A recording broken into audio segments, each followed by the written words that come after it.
Hello friends, এই হলো মিষ্টিদের বাড়ি। আর আজকে মিষ্টিদের বাড়িতে মিষ্টির ছোটো কাকা মিষ্টিদের জন্য কী নিয়ে এসেছে চলো সবাই দেখবে। আরে বাপরে বাপ, এ তো দেখছি বারবি ডল হাউস, কি দারুণ! আরে যাই যাই মিষ্টি দিদিকে ডেকে নিয়ে আসি, আমাদের কতদিনের শখ ছিল, আজ এটা চলে এলো। ভগবান দিল নাকি বুঝতেই তো পারছি না, হঠাৎ করে উঠোনে। হ্যাঁ হ্যাঁ, ভগবানই তো দিয়েছে, ভগবান আকাশ থেকে এটা ফেলেছে, তো তোমাদের কতদিনের শখ ছিল।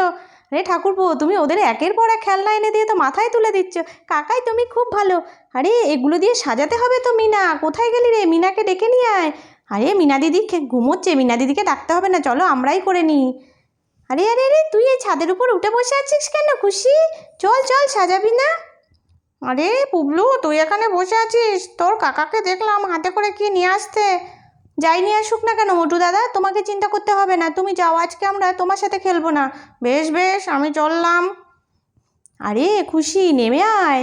আরে আরে, তুই আবার কি করছিস? এটা তো পুতুলের গাড়ি, তুই উঠে বসে পড়লি কেন? ভেঙে যাবে তো। আরে আরে আরে, বেরিয়ে আয়।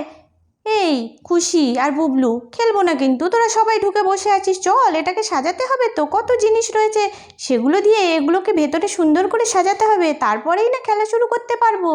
এই দেখ সাজিয়ে নিয়েছি, আর এটা কিন্তু একটা কার্টুন পুতুল। হ্যাঁ, এদেরকে এক জায়গায় বসিয়ে দে। এই আমাকে একটু বসা না রে, তোরা বসেছিস, সর সর, আমি একটু বসি। হ্যাঁ হ্যাঁ, বস বস বস। এই তো, বাহ কি সুন্দর সাজানো হয়েছে। এই এই, এটা দিয়ে খেলা কবে শুরু করবো রে? আরে আজকে তো সাজাতেই কত দেরি হয়ে গেল রে খুশি, কি করে আজকে খেলা শুরু করবো? এরপরে পড়তে বসতে হবে না, কাল খেলবো এটা নিয়ে।